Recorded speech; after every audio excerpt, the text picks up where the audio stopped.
everybody, let's do our little motivation. Start off in the right direction. Our prayer, right? Our prayer again. All right.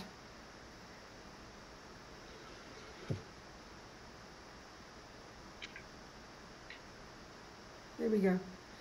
Okay, so thinking first. Our motivation is the main thing. I said I'd talk about it, and I really haven't done that yet, and I will now. I'll discuss it, because it's what's behind the whole thing about karma, you know. Okay, which we started talking about yesterday. So the first two lines of this prayer, for anyone who's already identifying with being a Buddhist, is reminding us of our reliance, you know, on the Buddha and his teachings. And the second two lines are stating, we'd say, what's our purpose? Why are we here together? The Tibetans would say, what's our motivation? Which we'll talk about today. So motivation means, it's actually, according to karma, we'll discuss it. What we think and do, like we said yesterday, what we think and do and say programs our mind. And the key factor that determines the character of the thing we think and do and say, that determines the seed we plant, which determines the future result, happiness or suffering, isn't even the action, it's the motivation behind the action. The motivation is what gives the character to the action. So the bigger and the more powerful and the more altruistic and the more perfect and the more pure the motivation, obviously every one of those seeds that's planted will ripen in the best, most powerful way. It's very logical, but we have to think about it, you know. So, okay, our motivation here for doing this activity of being here together, listening to Buddhist teachings, and I'm the one going blah, blah, but I promise you I'm listening as well. The motivation, the long-term one, the biggest one, you can't get a bigger one, is we're going to listen to these teachings so that we can take these tools from these teachings so we can develop our amazing potential. So we can help others all the way to leading them to enlightenment. That's the idea. Make that our motivation. Sangye charang soke chognam la jancho baru jagni kyap suchi dagi chonyen gi personam ki drola penchir sangye drupa shok sangye charang soke chognam la jancho baru jagni kyap suchi dagi chonyen gi personam ki drola penchir sangye drupa shok Sangye charang soke chognam la jancho badu dagni kyap suchi dagi chonyen gi personam ki drola penchir sangye drupa shok. Okay. So far these last 2 days we've talked about the first level of practice, which is karma, and then the next level of practice, which is about the mind. We've kind of mixed them up together a bit. And if we want to put it into the whole package, this lamb rim, you know, one way of breaking up that package, and I find this such a helpful analogy, is the two wings of the bird. The bird needs two wings, wisdom and compassion. So the wisdom wing, I mean, speaking simply, it's all the work you do, it's really the nuts and bolts of Buddhist teachings about karma and the mind. That's the stuff that is the basis of one's own practice in order to develop one's own potential. Then the compassion wing, on the basis of success at that wisdom wing, you help others. So as His Holiness says, I mean, in general, compassion is the point. To become a Buddha means you're completely oneness with infinite empathy, infinite empathy, the wish to benefit others. But what gives you the power to benefit others isn't your compassion, it's your wisdom. It's just knowing how to do it. And that's the nuts and bolts of the first and second scopes of the Lamb Rim, or I like to call it the junior school and high school. When we hear that, we understand the teachings are like incremental, progressive. We understand this when it comes to ordinary activities. Any ordinary activities, you know, you start with the simple stuff, you go to the middle stuff, and then you get to the most advanced stuff, and then you graduate. But we never think like that with a spiritual path. But that's the implication of this Lamb Rim, you know. That's why it's helpful to call it, I mean, it's called, literally it is translated as gradual path. But it's kind of quaint, isn't it? We don't, you know, when you go to school, you go to junior school, high school, and university, you don't say, I'm on a gradual path. It's literally true, but it's not the term we use. That's why I like to call junior school, high school, university, and then postgraduate. We get the meaning, you know, we get the meaning. So it's very evident also, you can't whiz off to university, not to mention postgraduate, without junior school and high school. It's kind of obvious. And if you go and if you're really bright, you'll whiz through it quickly, but you can't ignore it. You can't bypass it, because any knowledge is gradual, incremental, and that's the point about the spiritual practice, about the Buddhist path. And as I said yesterday, maybe even the first day, what does a Buddhist mean? You know, we've got cliched, weird ideas about being a Buddhist, but being a Buddhist means rethinking, learning to think like a Buddha, learning to see the world as a Buddha does. And that's what the Lam Rim is. It's a presentation of Buddha's thoughts about how the world exists. And why should you do that? Well, the point for the Buddha, the crucial point, and this is not how we think either about knowledge, especially philosophical knowledge or psychological knowledge. The point of it is that's how you stop suffering. So you can frame the whole of Buddha's teachings in terms of getting happiness and stopping suffering. You can equally describe Buddhism exactly as a presentation of ethics. You can also absolutely present it as a system of getting rid of ignorance and getting wisdom, of learning, getting in sync with how things exist. But the interesting point is they all come together with Buddhism. And this is not how we think in the West. This is why we get confused when we think of Buddhist philosophy. Or you fill your head full of interesting concepts, you know. The only reason to fill your head full of music or theory is so you play the piano. The only reason to fill your head full of cake recipes is to make a cake. Well, the only reason to fill your head with Buddhist philosophy is so that you can become a Buddha. And why do you want to do that? Because it's your natural potential. So the interesting thing is, I think in our modern world, in our modern understanding of science and things, we're genius, brilliant, absolutely brilliant, so many brilliant thinkers. And lots of brilliant people thinking, talking to the Dalai Lama and understanding, looking at science and linking up science with the Buddhist ideas about emptiness, for example. Fantastic, wonderful, get us so excited. But I think the interesting point in our culture, you can be the most genius mathematician on the planet. You can be the best musician in the universe. You can be the best surgeon in the universe. But you can still go home and beat up your husband and children. Because we don't see all that knowledge as having anything to do with ethics or happiness. And that's where the approach to wisdom, the approach to ethics, and the approach to happiness, it all comes to the same thing. They all are three different ways of coming to the same result. Because the method for getting happy is to live it according to ethics, good ethics. And that leads you to finally understand how things exist. And that's the final method for getting happy. Why? Because very simply, Buddha says the extent to which we're caught up in misconceptions about the universe, the extent to which we're caught up in misconceptions about how things exist, is the extent to which we suffer and therefore harm others. So the starting point, junior school, entry level, grade 1, like we talked yesterday, was you start Buddha's first instructions. First, if you want to follow Buddha, he's not forcing you, he's not a boss, he's not a creator, is to abide by the laws of ethics. Don't harm others. Why not? Because every millisecond of what you think and do and say produces the person you become. You're the creator of yourself. His Holiness calls the law of karma, he said you can call it self-creation. So we discussed this yesterday, and of course it's utterly related to the mind, inextricably related to the mind, because the mind creates karma. The body and speech carry out the wishes of the mind, but the whole process starts with the mind. As Lama Zopa says, everything exists on the tip of the wish, the thought, the intention. In fact, the actual word, the word that is translated, the actual meaning of the word karma, action, is mental action. Mental action. And that's called intention. One of the many states of mind that I like to call the mechanics of our mind. The one that starts the ball rolling in every single thing we ever think and do is the word intention. I will, volition. We're totally programmed with trillions of intentions because of practicing in the past, and we don't even notice 90% of the time.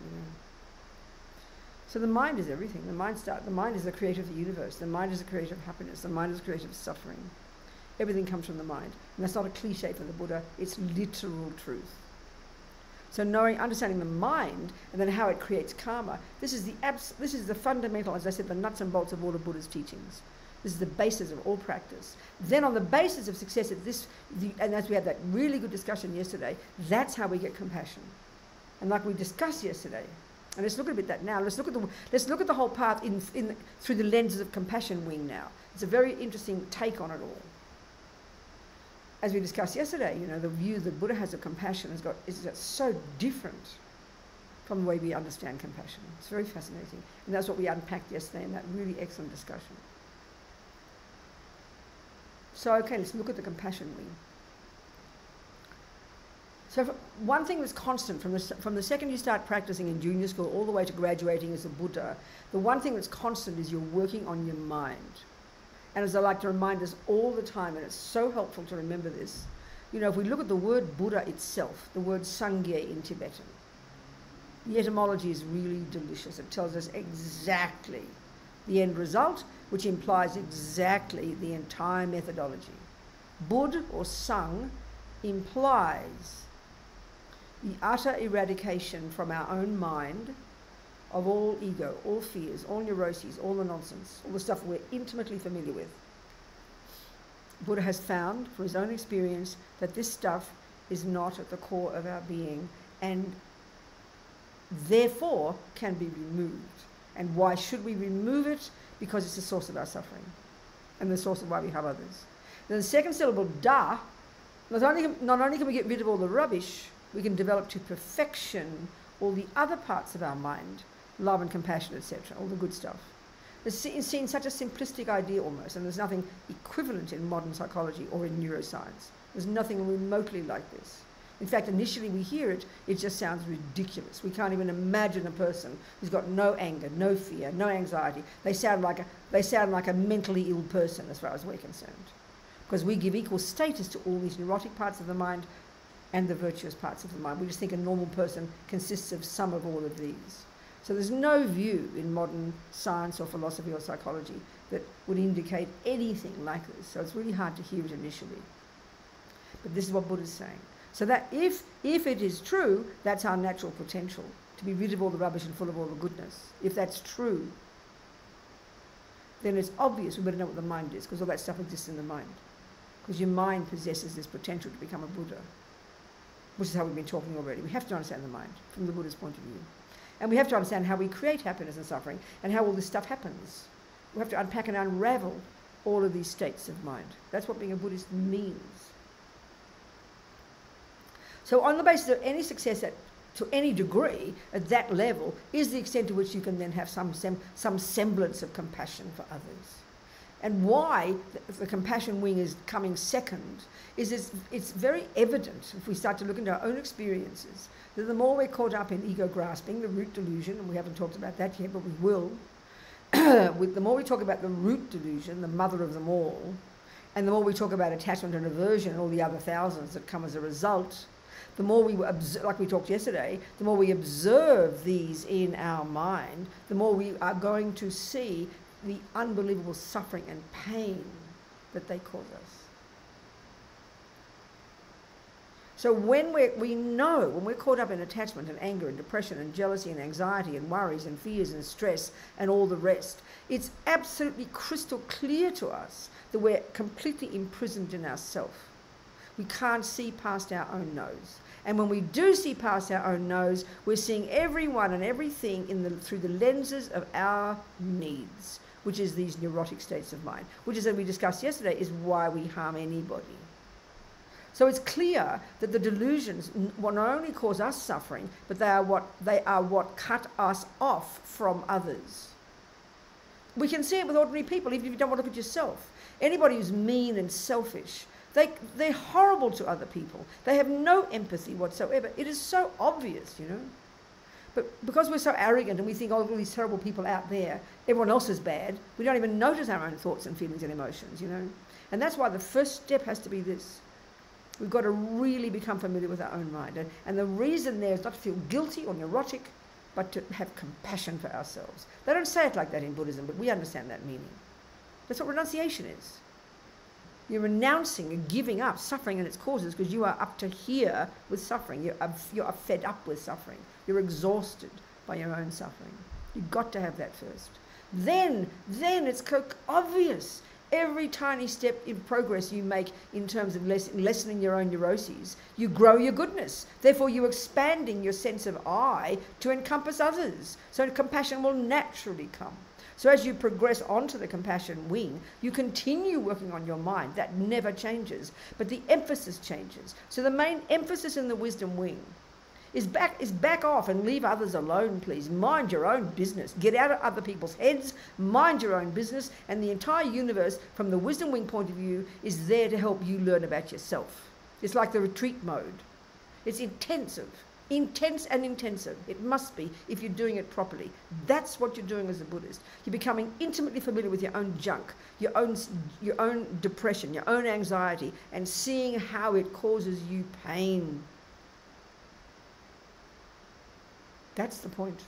Not blaming other people, not getting off the hook, not, oh, it's not my fault, which is how our ego wants to think. So it's really full on. You've got to have a lot of courage to do that properly.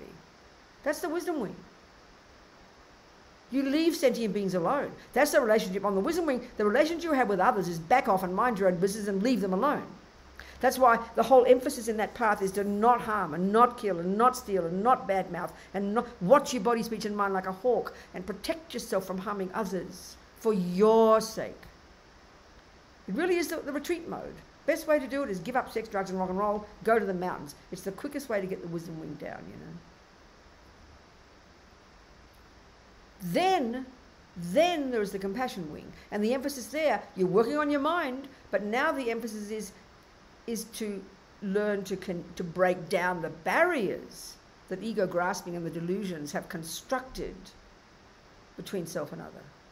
So now you're getting more courageous, you've got more control over your body, speech and mind, you know your own mind really well, and you start to look outside and you go, oh my God, we're all in the same boat. And that was our discussion yesterday. How you can have compassion for a pedophile, let's say. How you can have compassion for a Harvey Weinstein who jumps, you know, runs around jumping on women.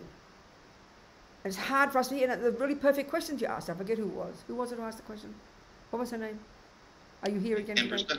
Who? Anne Brewster.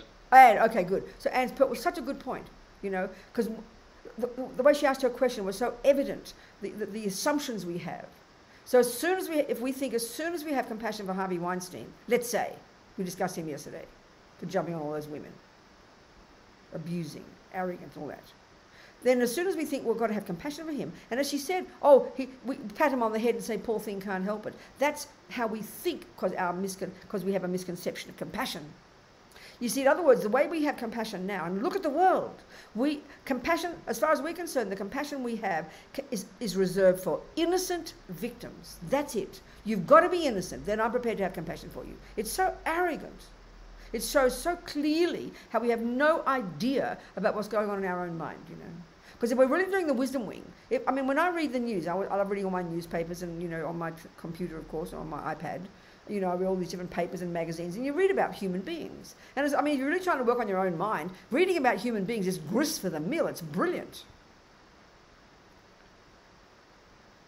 So, like, if you're studying acupuncture, you can't wait to look at sick people. Every person you see, you're checking them up, analysing. Oh my God, look at that, look at this, look at that. You're learning from people. Well, if you're trying to work on your own mind, you want to read about garbage people. You want to read about crummy old politicians. Because it's all grist for the mill for you. And so when I read it on the wisdom wing point of view, if I'm reading the papers, my emphasis is this. This is the wisdom wing. I read about Mr. Trump. Let's say he's a great example. And I go, oh, he lies. Seems like he lies. I recognise that. He's got attachment. I recognise that. He's into food. I recognise that. You know, he's attached to whatever. He's arrogant. I recognise that. He's self-centered. I recognise that. And then I say that to myself. Every one of the things I see in Mr. Trump, there's nothing in Mr. Trump that I don't see in myself. There is nothing I see in Mr. Weinstein that I don't see in myself. Okay, I mightn't jump on women. I mightn't be as big and as fat and as arrogant. Perhaps I am. But I recognise those delusions. This is so immediately powerful for the mind. Instead of, oh, look at that evil person. How dare he do this? This is how we talk, you know. So then every second you read the papers, every second you read your iPad, every second you watch television, if you're practicing properly, it's a powerful experience to learn about the human mind. And all you got to go is, wow, I recognise that. Or you go, thank you for showing me how not to be. It's a powerful learning. But what do? We get depressed about it, we freak out, we get angry, we get upset. We can't, and then when we want to turn the television off because we don't know how to cope with it. We don't know how to interpret it. And that would be really true. It's very interesting. If you don't know, let's say using acupuncture as a body of knowledge of how to help people, how to heal people. If you've got no awareness of acupuncture, you've got no idea why people are sick, you don't know how to analyze it. So obviously if you walk around the world and you see fat, overweight, sick people, you will only get depressed because you don't know how to help them. That's a really good point. And you don't recognize anything in them. But if you're learning acupuncture, you love meeting sick people because every one of them is grist for the mill for you to learn more about acupuncture. That's exactly the point I'm making here. So we should have this courage. You must dying to wake up every morning and read the paper about the latest suffering, the latest crazy politicians, the latest terrorist, the latest rapist. And because you're learning about delusions and suffering, and you go, that's mine, I get that, I recognize that. This is not the compassion wing yet. This is the wisdom wing. Now, if you ought to put on your compassion glasses and you read the same news, now what will happen? I'm going to have compassion for Mr. Weinstein. Why? Because he's full of delusions. God in heaven, look at him. Looks like full of delusions, full of arrogance, full of attachment, full of anger, full of jealousy. And I know how ugly mine are. I know how painful mine are. So can you only imagine how painful his are? I know that because of my delusions, any harm that I do is because of them. And look at the harm I do to others because of my delusions. Well, oh my God, look at Mr. Weinstein and the harm he does to others. So we understand why he's doing it. We will have compassion because he's ignorant and arrogant and doesn't know he's harming himself by harming other people. That's the basis for compassion. Compassion, the way Buddha talks about it, is impossible without the wisdom wing. It's the wrong analysis, and this is why it's really hard, you know. I mean, for me, emptiness is easier than compassion. I'd rather talk about emptiness. I feel more relaxed about emptiness. But compassion is intense. The Bodhisattva path level of compassion is outrageous. But we think it's all cute and soft. You've no idea it's nothing like that. It is intense, and it's on the basis of you understanding your karma, your delusions, your suffering, and being sick of it. That is the basis of compassion. Then your compassion is genuine, and then it will be naturally for everybody. But right now, based on thinking we're all innocent victims who didn't ask to get born, and there are the saints and the sinners, and we love a pure saint and a horrible sinner. Extreme dualistic view, you know. No comprehension of the human mind. So compassion is outrageous. It's advanced. It is advanced. It's not just having a gooey feeling. People talk about having compassion for animals. Mostly it's because of attachment. I'm not being rude to you if you're one of those people. We only have compassion for a few animals, ones we think are cute, that look like us, with tails that wag, you know, and eyes that look all cute. I'm sorry. We don't have compassion for the rats. We don't have compassion for the cane toads in Queensland that would give you cause you to have an agonising death if you ate them. We don't have compassion for the mosquitoes who dare to take one tiny, tiny drop of my precious blood. We don't have compassion for the mice, the cockroaches, because they dare to upset us. So we only have compassion for cute ones that we're attached to, you know. It's so limited. We're so limited in our compassion. Better than nothing. Better than nothing, but it's too limited. It's based on attachment, you know. And that's where the framework for understanding the compassion wing is so powerful. If we look into the practices, you know, if you know from the Lam Rim, there's two main methods that are used that culminate in bodhicitta. Because the culmination of junior school is you have the renunciation of realizing about karma. And that stops you from at least stops you from the heaviest level of suffering. Then the next level is you start to get more deep into your mind, and and that really gets you a deeper understanding of renunciation.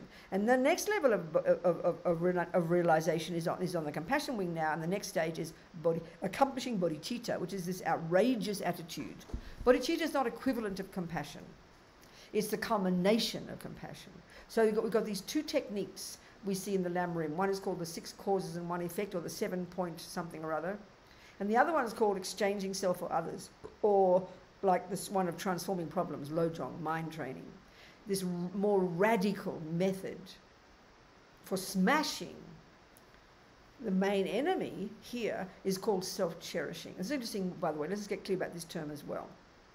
So in the first wing, the first wisdom wing, where you're working on your body, speech and mind, the main cause of suffering is called attachment.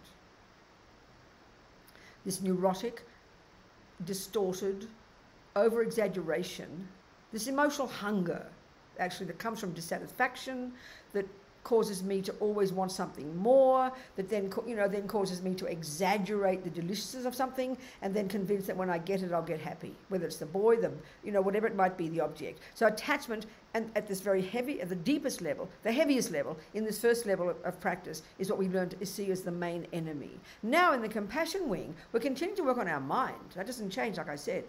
We're continuing to try and lessen our attachment and grow our goodness. But here, the main enemy is called self-cherishing. And it's basically, we call it in our culture selfishness.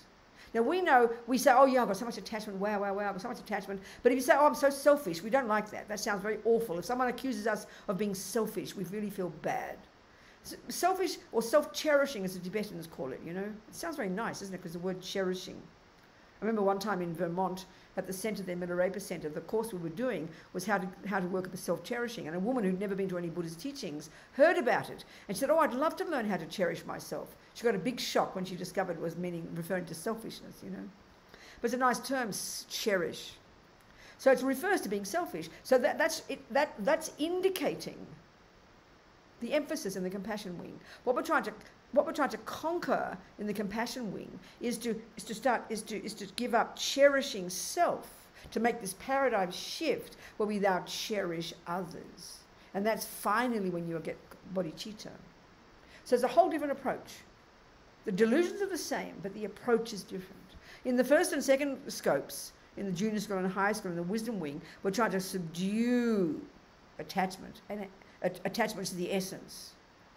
And that means control our body and our speech and our mind. We're trying to subdue attachment and the other delusions in order to not harm yourself. Here, we're trying to subdue self-cherishing and all the practices, and there's a combination, let's just go through some of these. There's a combination of these two methods that have a list of about 11 little techniques. Each one incrementally leading to the next, expanding more, gradually making this shift, finally with, when we get bodhicitta, when finally then the first moment of having bodhicitta, not just a moment of it, not just a flash of it, not just a feeling of it, but a genuine realization is when you finally made this shift, when now others are more important than self. And that's why hearing these words very simply indicates it's a much more advanced practice. Because if you're an ordinary person who hasn't even begun to practice yet, in other words, join the club here, like all of us, we're self-centered, we're unhappy, we're the victim, we feel it's not fair, we feel the world harms us, it's not my fault. That's us before we start to practice. We're the victim. That's what a victim is. It's a miserable, hopeless person who blames everybody else, feels absolutely outraged, is suffering badly. So if you hear that you've got to exchange yourself for others, if you hear that you've got to see other people as more important than you, this is insane. You're not ready for that. As Pavanka Rinpoche said, for that level of practice, you've got to be a suitable vessel. That's why the really outrageous teachings in Tibet, all expressed in that very sweet, simple 8 verses of mind training by Langri Tangpa, it was kept secret in the beginning. It was kept secret because the teachings in it are so outrageous. They're so advanced.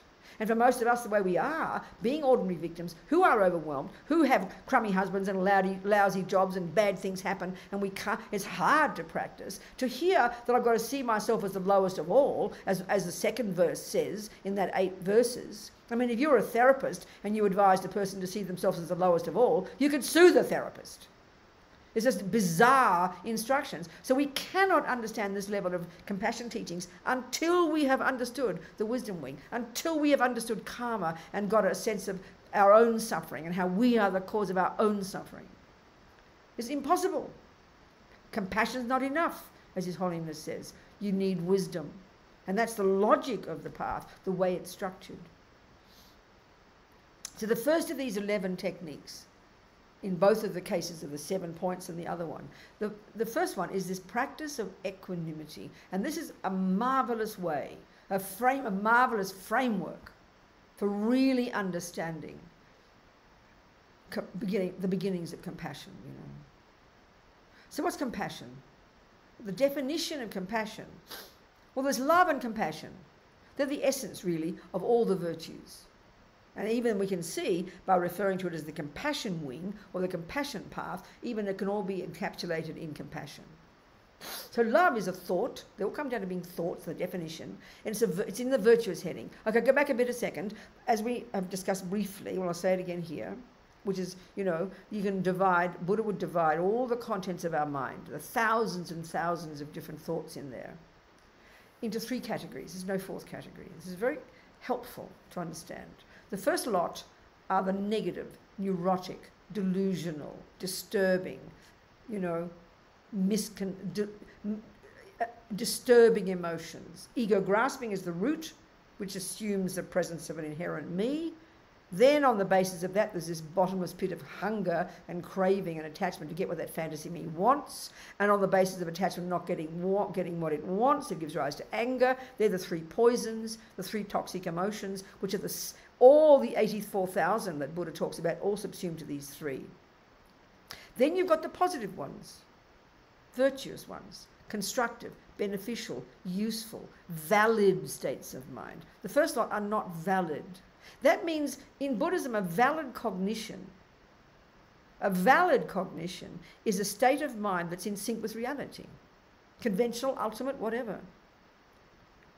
1 + 1 is 3 is not a valid cognition, according to the laws of mathematics that we all agree upon. Well, attachment is not a valid cognition because it exaggerates the deliciousness of that cake. It over-exaggerates, embellishes. As Lama Zopa says, it decorates on top of what is there, layers upon layers of characteristics that aren't there. That's the key characteristic of all the neurotic states of mind, which is why they cause us suffering. We're living in la-la land. The object that attachment grasps at doesn't exist. There is a chocolate cake there. That's valid. But the cake that attachment sees isn't there. This is a crucial thing to understand about all the neurotic emotions and all these misconceptions. It's the key way all the negative states of mind function. And until we get this, we won't understand Buddhist psychology at all. Then you've got the states of mind that are valid. The first lot cause you suffering. Why? Because they're not valid, because they're not in sync with reality. It's like you've got a $5 note, but you believe it is 50. This is the way the delusions function. It's very fascinating. You believe for so long that $5 is 50. You have all these expectations of it being 50. You expect the $50 worth every time you go to spend it, and you're disappointed every time because it's not reality. You're completely out of sync with reality. What you think and what exists are separate things. That's the way we all suffer. That's how delusions function. They're not in touch with reality, and that's why we suffer, and therefore harm others. But the virtues, conventionally speaking, are valid. This is a very powerful thought, It's very fascinating. So what is love? It's the definition of love. It's a thought. It starts with a thought, and it's when you see someone happy, you delight for them. May you be happy. You're delighted with someone's happiness. When someone's happy, that's love. Compassion, you see suffering and you think, may you not suffer. You have empathy for someone suffering. That's compassion. So, equanimity is the first of these 11 techniques. It's the foundation practice, without which you cannot grow the compassion that Buddha's talking about. And so this equanimity is brilliant, So there's different uses of the word equanimity. On the wisdom wing, in the first stages of practice, we can talk about equanimity that you cultivate, and it's referring to a state of mind that you cultivate when you begin to harness your body, speech, and mind, and you become more stable within yourself. I mean, right now we're up and down like yo-yos, aren't we? We're completely crazy. I don't be sarcastic when I say we're all bipolar. It's just a question of degree.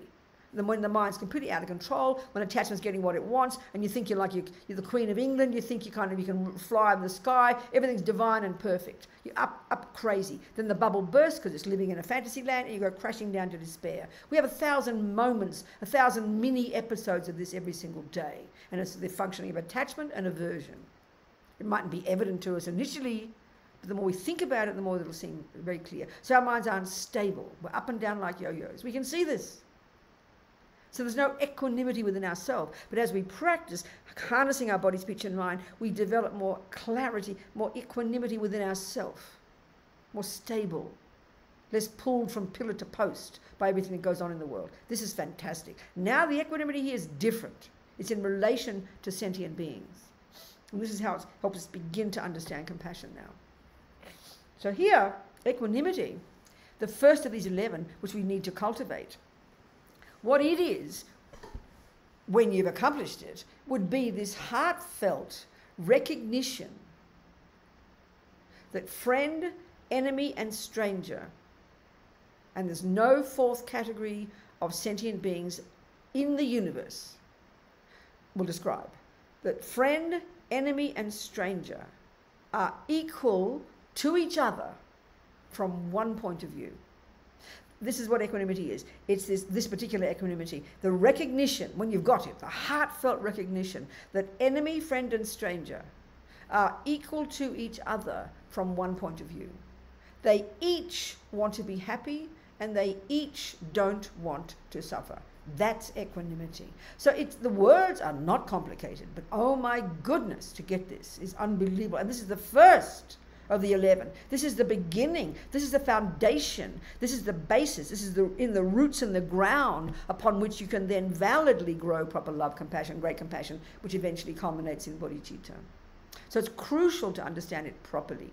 We get very vague about all these kind of nice words. We get very kind of vague. This is precise. This is the basis upon which you can build valid love and compassion for everybody. So what's the logic of this? What's the logic? Okay, what is a friend, enemy, and a stranger?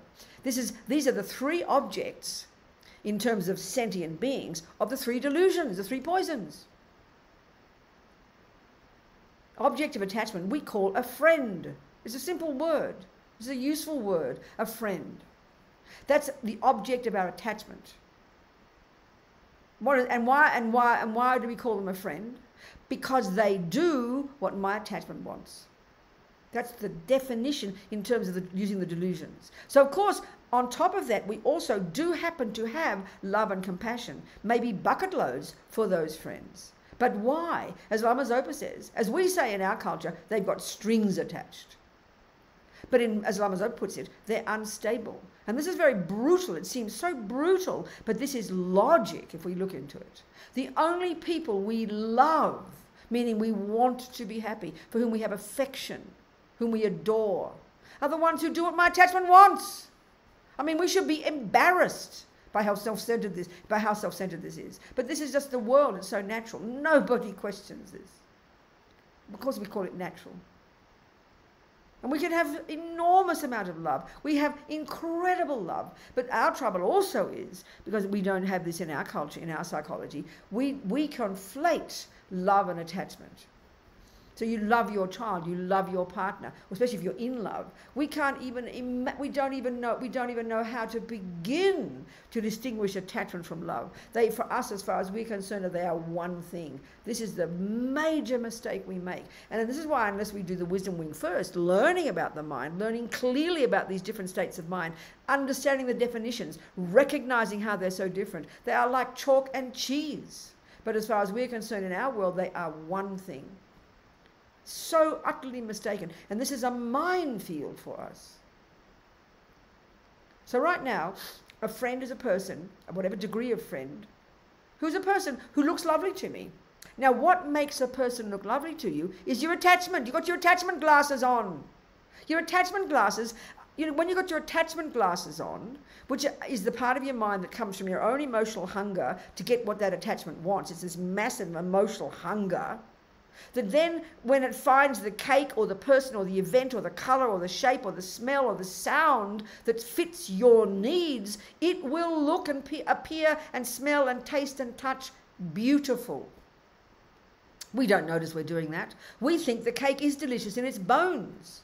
We think Fred, who is so divine to you, and yes, he is kind to you, and yes, he is a good person, but you actually adore Fred. He looks like heaven on earth to you. And you think it because he's an adorable person, as if gorgeousness is coursing in his veins along with his blood. No! Your attachment is painting a fantasy picture of Fred. The attachment paints a fantasy picture of chocolate cake. We can't see this. This is wisdom wing. So here, with friend, all the people we adore are the ones who do what our attachment wants. Of course, we know that our beloved partner in the morning, when he does what he wants, he gives me a nice cup of tea and smiles at me, then in the evening he farts in the bed and is mean to me, then you hate him. Okay, we know it changes day by day, but we can see the difference in our mind. 1 minute if he looks horrible, it's because he just didn't do what your attachment wanted. Come on. I mean, we should be embarrassed by this. Not be embarrassed, we should be delighted to learn about our mind and why we suffer. So our attachment and love are mixed completely. We can't see the difference, you know. So a friend by definition here is the one who does what my attachment wants, who appears gorgeous to me, and then for whom I do have love and compassion. I do have love and compassion. It's better than nothing. But it's unstable and it's got strings attached. It's contingent on attachment. It's fascinating. We should be embarrassed. Well, at least happy to see it. The next one, what's an enemy? We mightn't use the word enemy. I tell you, we don't use that in our lives. It sounds so heavy. But it is anybody who is the object of your aversion, the bare-bones state of mind that's the basis of anger or depression on the entire spectrum. There's a whole spectrum for anger, annoyed, irritated, frustrated, all the way down to depression. They're all the expression of thwarted attachment, and they're called aversion. One is volatile and violent, called anger, and one is internalized and hard to see, called depression. They're all aversion. And aversion is the response when attachment doesn't get what it wants. This is an unbelievable insight. So attachment is, you know, you see something, oh, that's lovely, and you go towards it. Aversion is you see something, oh, no, that's horrible, and you go away. And they're completely instinctive. We can see this, you know. They're the main voices of ego grasping. So friend is an object of your attachment. As long as they keep doing what your attachment wants, you will keep loving them and having compassion for them. We can see that we get sorely tested sometimes, especially when it comes to our children especially, you know, who are mean and horrible and ugly and have rejected us, but we still manage to try and love them, which is incredible. So the enemy is a person who doesn't do what your attachment wants. And the third one is called stranger. And what's that? That's a person who neither harms nor helps you. So how do you feel about the person you've got attachment for? You adore them and love them. How do you feel about the person who doesn't do what attachment wants? You hate them or have anger and aversion to them, depending on how strong. And then the third one, for the person who neither harms you or helps you, which is 99.999% of the universe, how do you feel about them? You couldn't care less. They could drop dead and you won't even notice, you know. This is fact. This is the universe. Look at the ants, the monkeys, the dogs, the humans. This is universal. And this is what's interesting about Buddhist psychology. It doesn't just refer to us humans. It refers to every single being in the universe, from the hell realms to the gods. It's the Buddha's view of the universe. It's fascinating. Even all the realms of existence are in terms of these three main delusions, you know. It's an amazing system, model of the mind. So, the point is here. We do have love and compassion, but only for the first group. So then what we're trying to do is get some equanimity here, and we're trying to get basically, and even as we're talking, you can do this. These types of meditations, you know, you're using your creative imagination, and you're using logic basically to argue with ego's ridiculous misconceptions. That's what you're doing in these meditations, using very clear logic, which is surprising to us because we think a meditation on compassion is meant to make you all kind of gooey. No, that's just rubbish. Got to use logic to smash ego's ridiculous misconceptions. So, equanimity, the way, even as we're talking, kind of have in front of you right now, eyeball to eyeball, a person you don't like, right in front of you. The object of your aversion, an enemy. You don't have to hate them to call them that. Even a person at work who just irritates you. In your family, one of your aunties, you don't like her voice. You don't want to be near her. You kind of avoid her. That's called an enemy. It's an enemy. That's a person you don't like. Or if it's a person you really do hate, who really has harmed you, put them there. Up to you, as we're talking.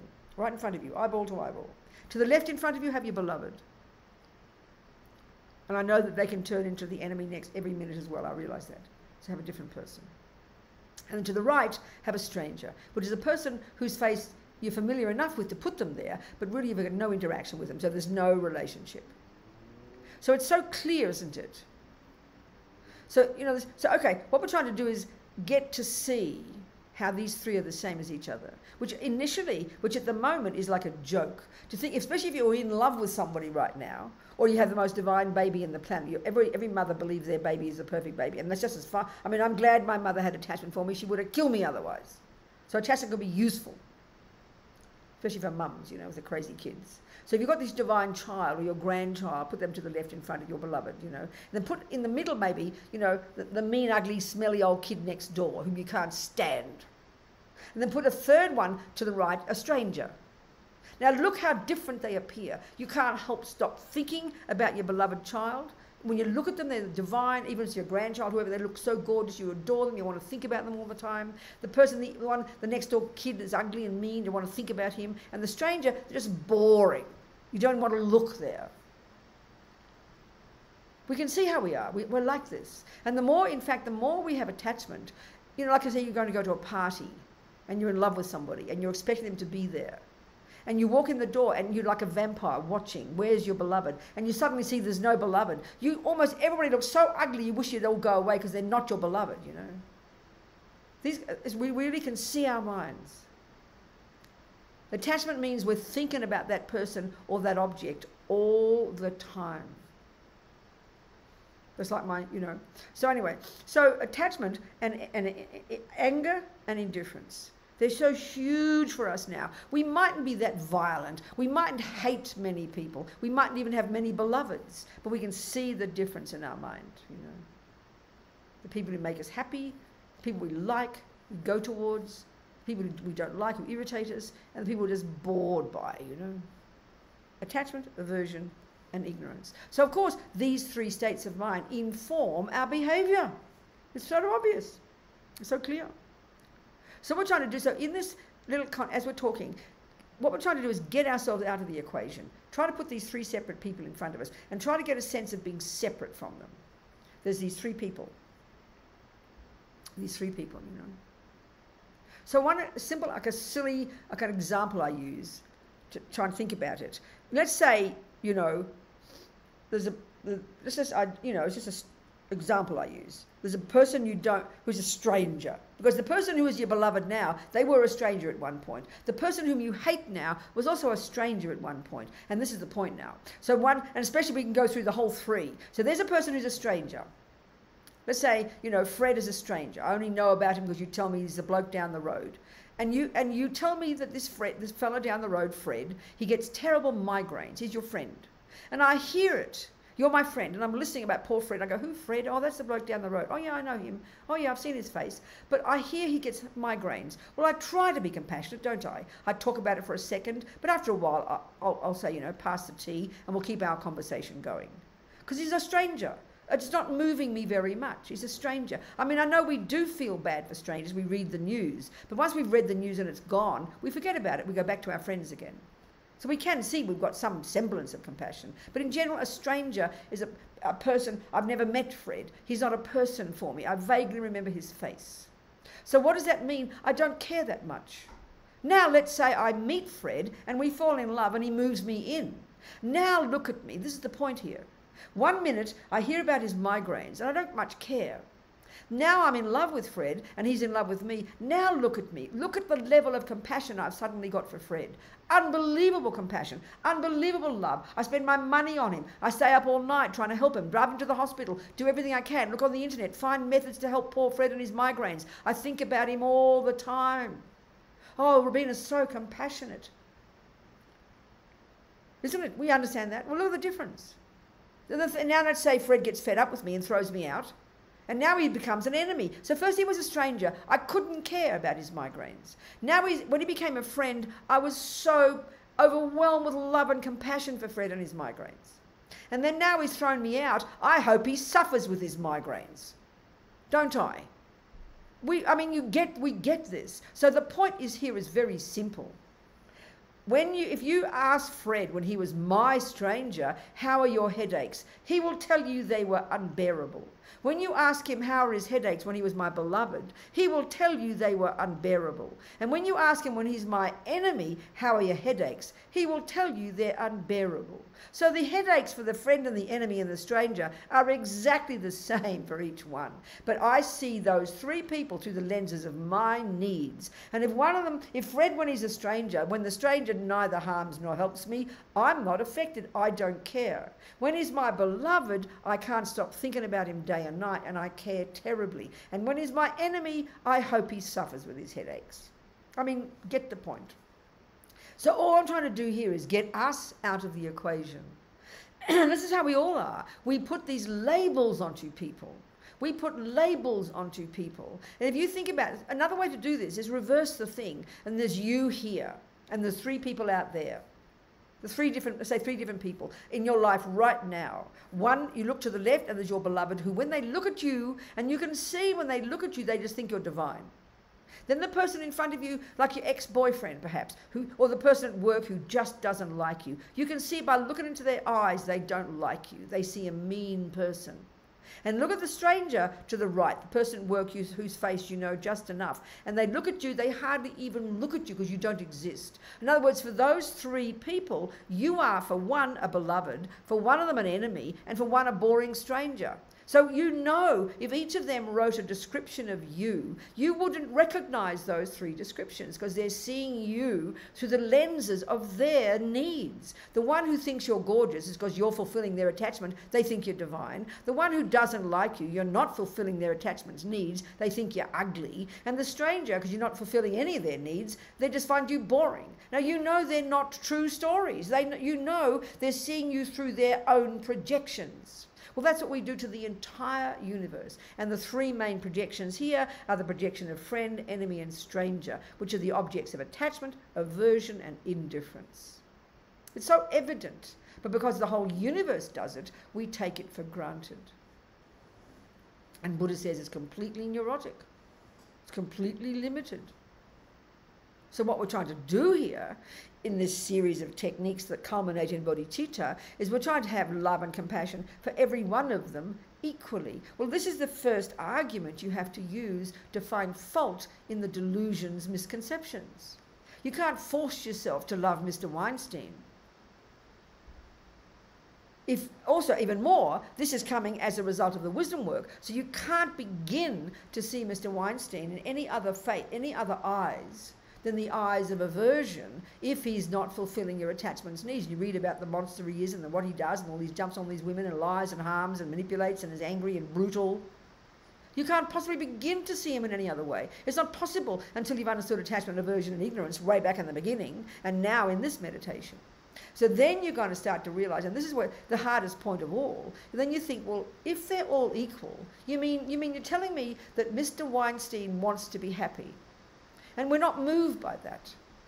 Because we're trying to see that he is equal in his wish to be happy with your beloved child, who hasn't at the moment hurt a fly. Your child is innocent and divine, and hasn't hurt anybody, and is beautiful, and is loving, and is compassionate, and is sweet. And then you think, you mean Mr. Weinstein is equal to my beloved in his wish to be happy and not suffer? But we think, what am I supposed to do with that? Then I'm supposed to think, well, Mr. Weinstein wants to be happy. What am I supposed to do with that? Because it's too hard to get past your own projections of this monster. And then the first thing we will say is, he doesn't deserve to be happy. In other words, right, using the example of Fred, let's say, you know, Fred was my friend and now he's thrown me out and now he's my enemy. And someone tells me, Robina, but he wants to be happy. I'll be outraged. What do you mean he wants to be happy? He doesn't deserve to be happy, because that's how we think. We're only prepared that our beloveds want to be happy because they deserve it. But Mr. Weinstein and our ex-boyfriend, they don't deserve it. So we think, what are you talking about? What do you mean he wants to be happy? What am I supposed to feel with that? This is the point. We're supposed to get beyond enemy, friend and stranger labels because they're artificial. They're artificial labels. But then we say, well, what do you mean it's artificial? Fred was mean to me. He did cheat on me. He did abuse me. What do you mean it's artificial? It's real that he harmed me. Well, Buddha's not arguing with that. That's not the issue here too. That's another point that's really shocking. The logic for us right now for why I hate Fred is because he harmed me. We think that's the perfect logic of the universe. Buddha says that's just completely self-centered. I mean, this is too shocking. This is just equanimity, the 11 steps to go before we get to bodhicitta. This is shocking. The logic is too hard for our minds. That's why if you haven't done some wisdom wing work, haven't understood karma, which means you know, and with karma you know why Mr. Weinstein does what he does. You know why he went and raped you because you understand karma. You've got that as a basis for understanding. And you understand your own delusions and attachment and aversion, how they cause suffering. So that's your basis, first of all, to even understand Mr. Weinstein. And then you realize, you get past your own projections. It's really intense work, this. It's too hard for our minds, you know. And it needs logic. It's not just sentimental, gooey feelings. Oh, everyone's equal. Wow. Not like that. You've got to have logic. So what do you think, you people? Ask me some questions now, okay? Ask me some questions now. No questions have come through, but if anyone has any, they can unmute and ask Venerable. I was just going to ask Venerable, would this be something Who's talking? one could use? Wait Sorry, on, it's honey. Kitty again. It's Kitty. Where are you? Oh, I see you, Kitty. Go, talk to me. Kitty.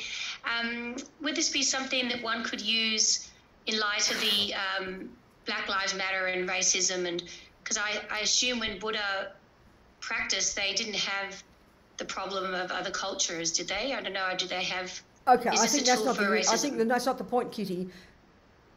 Buddha's talking about the mind. So whether it's 5,000 years ago or whether it's in a little country village in the middle of nowhere, everybody in the universe, including all the animals and all the spirits and all the beings and all the gods, have got all these delusions. So they're all the delusions are the point. They mightn't be as dramatic as now. Maybe the delusions are rampant right now with much more vivid, groups of different people and more extreme suffering. But the delusions are exactly the same. Otherwise, how would Buddha have known about them when he talked about them 2,500 years ago?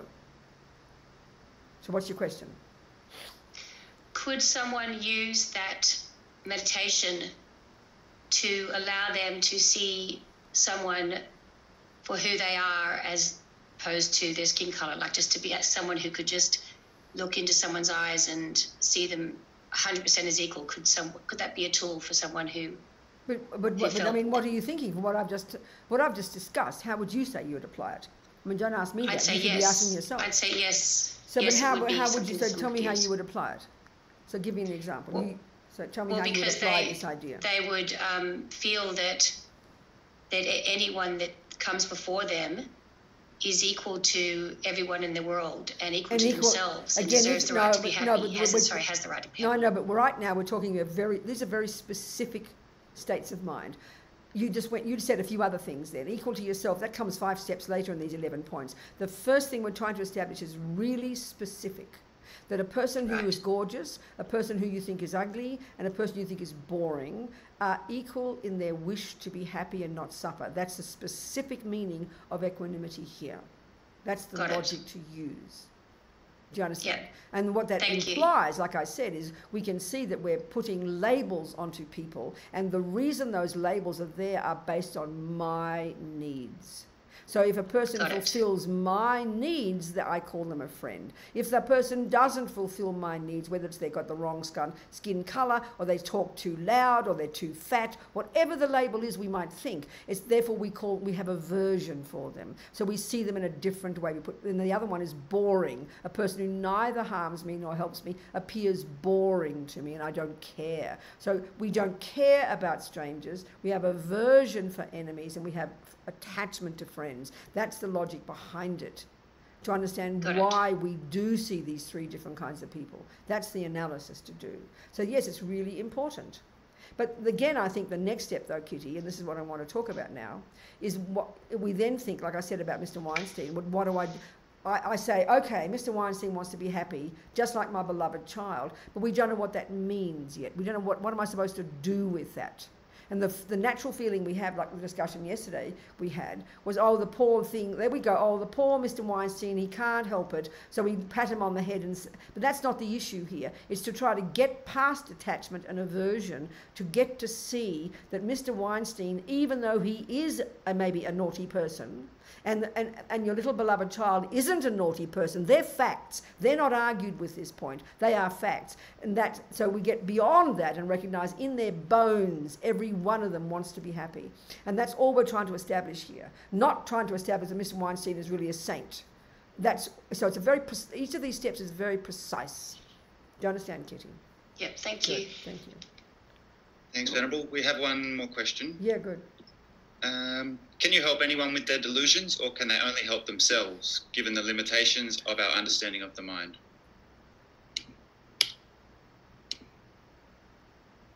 Well, if you've only studied 1 day of acupuncture, then you can only help a person to that degree, can't you?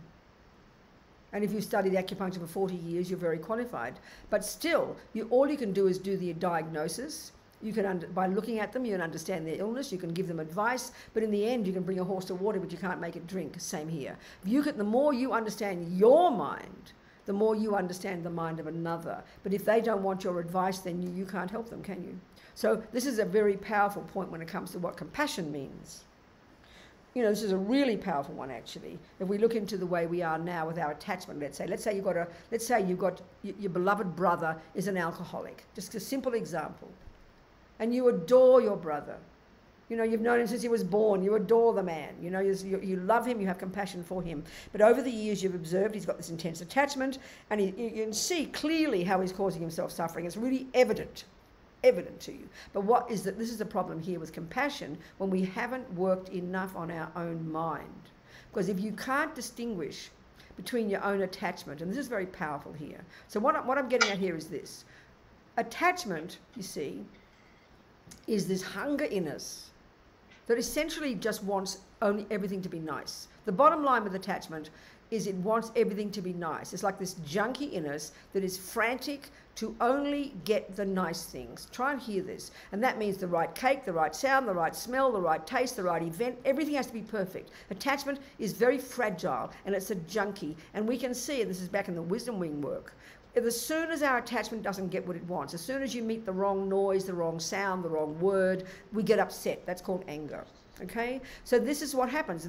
So here you are, you've got your brother, you love him, you have attachment to him, you have attachment to him, but also you have attachment to make everything lovely. So as soon as your brother starts to drink and get alcohol, get drunk, you hear about the things he does, he comes home and he vomits in the soup, he makes mum and dad unhappy. So your attachment is really offended. You don't like to see this, we don't look at this, we don't notice this, we don't think like this. We get this attachment in us is really upset. We think about the brother, we wish he wasn't like it, but at the same time, along with that attachment to get what I want and make everything lovely, I also do have compassion for him. But what I'm not noticing is my attachment is polluting my compassion. It drags my compassion down. That's why we stick our nose in his business. That's why we talk about him behind his back, we worry about him, and we think we're being so kind. No, because our attachment's freaking out. It can't cope. But then that makes our compassion limited. So we barge in, we give him advice, we tell him where to go, we say he has to go to AA, do this, do that. We stick our nose in, and we haven't noticed that he doesn't want to hear our advice. And then he tells us to go mind our own business, and we get upset. So that's not because we have compassion for him. We think it's because we've got compassion. We think we worry about him because we've got compassion. No, you worry about him because you've got attachment. I mean, look at our mothers. Mothers, I release because I love you, but they're in our faces every minute, our darling mummies, because they're full of attachment. So we've got to distinguish between attachment, and that's subdue that in the first level, where we get to mind our own business. So here, then if you've got less attachment and you realise he's upsetting you, but you keep it calm, you know it's his problem, you recognise he does not want to hear your advice. So you mind your own business. You love him for who he is, you're there for him, and if you see a chance, you will give him advice. But you can only advise him to the extent that he wants to hear your advice. And if you can't see that, don't have that wisdom, that's why you make a mess in your relationships. So that's the degree to which you can help another is one, the degree to which you know your mind, and two, the degree to which they allow you to help them. And that's your wisdom that you have to develop. And maybe we can never help some people, but you have to have the wish to help them every second. That's what love is, and compassion, and never give up. But that's why Dalai Lama says compassion is not enough. You need wisdom, and wisdom is what you get to the degree that you lessen your own neuroses. You get more clear. You see more clearly what is going on. This is hugely important. That's why, again, the wisdom wing has to come first. There's another question there, wasn't there? There is. Just post it for you. So, Venerable, is it okay to point out that what you just discussed with friend, enemy, and stranger is not just a way of explaining equanimity, but it's actually it is the meditation. Is that correct? I don't understand that practice of seeing a friend, enemy, and stranger, that's the process of the meditation? It's not just a way of discussing equanimity. Is that right? Who's asking me that? I'm asking you that. Oh, I see. Well, it's the same. I mean, all I'm doing is talking about it casually. Yeah. I'm describing the different thoughts that we need to cultivate to understand it. But you would do that in a more formal way. That's how you would use, if you understand that, you would use that thinking in your meditation. You just close your eyes and do it more intensively. I mean, what we just did was a meditation, but more casual. Meditation means just familiarize your mind with it. So you'd visualize those three people and you'd go through each one and use logic, that some of the logic I've just brought up, to try to use that logic yourself to argue with your own view, but in a more quiet, contemplative way. It's the same thing though. There's no difference. Wonderful. And that leads to the question that is, what if in the meditation, friend, enemy, and stranger are the same person? Well, you wouldn't do it. It's just foolish. You wouldn't do it. I use the example of Fred as an interesting example to show how we're ridiculous. But you wouldn't do that. It's not the point. It's not going to be helpful. Well, it could be helpful if you adored your husband and then you hate him now. It wouldn't. Then that is helpful. No, that would be helpful. If, let's say, it would be helpful. It could be helpful. But the bigger issue is to see the whole world is divided into these three categories. And when you know it from the whole world, then you can understand it. In other words, if when I adored you, I only wanted you to be happy. And now just because you've gone against me, I want you to be suffering. So yes, absolutely, it will help you get the logic that it's just not logical. That's just because my attachment has been thwarted. So you're the same person. The person, you're exactly the same person. When I loved you and you adoring me, I knew you wanted to be happy. But now because you've given me up, you have to be the same. So yes, it can be very helpful. A way to help us break down our aversion for the person we used to love. Yeah, for sure. It can be very powerful. In other words, let's say Fred left me and you say to me, Robina, well, he did want to be happy. That's why he left you. I mean, it's so painful. He can't bear to think about it. But that's true. The only reason Fred left me because he wants to be happy. Okay, he might be deluded, but we do everything because we want to be happy. Mr. Weinstein craves to be happy, but he doesn't realize that jumping on other women and being abusive is not the method to get happy. And that's really the fundamental point. Everybody is driven. We're all driven by the wish only to feel good, but we don't understand the methods. We think eating and sleeping and going to the toilet and having sex and drugs and killing people is the method. And Buddhists try to say, no guys, wrong method. So yes. What else, people? I'll try and word for word. Could you please explain how our cognitive fusion of the person, friend, enemy, or stranger with their good or bad actions can confuse us in our relationships and our interactions with others? I wish who asked that question? Can you tell me, please say it another way? Who asked that? Unless you want to be private. Who asked that? It was sent privately, but I've posted it. But I'll see if they come through. Ask me the question again. I'm trying that first part. Hey, Graham. Oh, Graham, good on you, Graham. Ask me the question another way, darling. From Peter a couple of years ago. Yeah, good. Happy to see you. So ask the question in a different way, Graham. Well, cognitive fusion, I did a course early this year in February with Glenn Svensson. You probably know him. Yes, I do know Glenn. Yes, he's my friend.